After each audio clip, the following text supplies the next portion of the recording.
Hi everyone, how are you. कैसे हैं आप सब लोग। जय झूलेलाल। मैं लेकर आई हूँ आज आप सबके लिए फूल मखानी की सब्ज़ी, जिसे सिंधी में बोलते हैं फूल पताशा पटाटा। ये सब्ज़ी बहुत ही अच्छी सब्ज़ी बनती है, हेल्दी है। मखाने हमारी सेहत के लिए वैसे भी बहुत अच्छे हैं खाना। तो मैं आपको इंग्रेडिएंट्स बता देती हूँ कि मैं क्या क्या यूज़ कर रही हूँ। सबसे पहले मैंने चॉप अनियन लिया है, चॉप टमाटोज़ हैं, मैंने यहाँ पे 2 आलू लिए हैं जिसे मैंने 1/2 में कट किया हुआ है, 1 कटोरी जितने मखाने हैं। मैं ये सब्ज़ी सरसों के तेल में बनाऊँगी। और ये स्पाइसेस हैं, salt, red chilli powder, coriander powder, हल्दी, गरम मसाला और किचन किंग मसाला। गरम मसाला ये घर का पिसा हुआ गरम मसाला है, होममेड है ये। और अदरक डालेंगे, प्याज।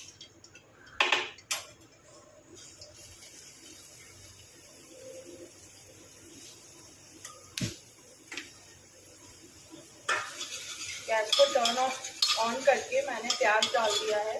प्याज मैं यहाँ पे गैस ऑन कर रही हूँ। साथ साथ मैं यहाँ सरसों का तेल डालूंगी। सरसों के तेल को अच्छे से पकाना है। उसके बाद हम गैस, प्याज यहाँ पे पिंक हो गया है। अब इसी टाइम पे मैं इसमें गार्लिक और जिंजर का पेस्ट डालूंगी।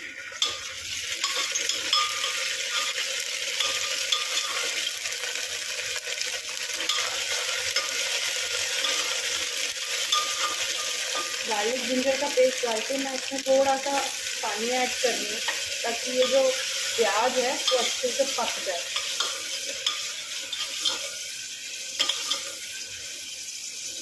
अब मैं ऐड कर रही हूँ उसमें ये chop tomato.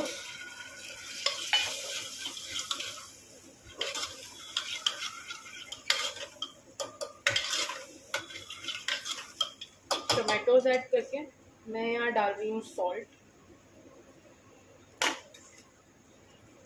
Turmeric powder, coriander powder,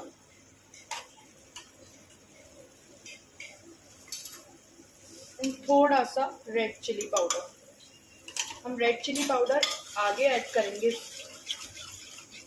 मैंने अभी थोड़ा सा ही ऐड किया है इसमें। हमें इसमें विसिल लगवानी है ताकि टमाटर प्याज जो है वो अच्छे से गल जाए। हम अभी मखाने और पोटैटोज ऐड नहीं करेंगे। मैं यहाँ इसमें 3 to 4 विसिल्स लगवा के 2 to 3 मिनट के लिए सिम पे रखूँगी। देखिए यहाँ पे टमाटर और प्याज गल गया है।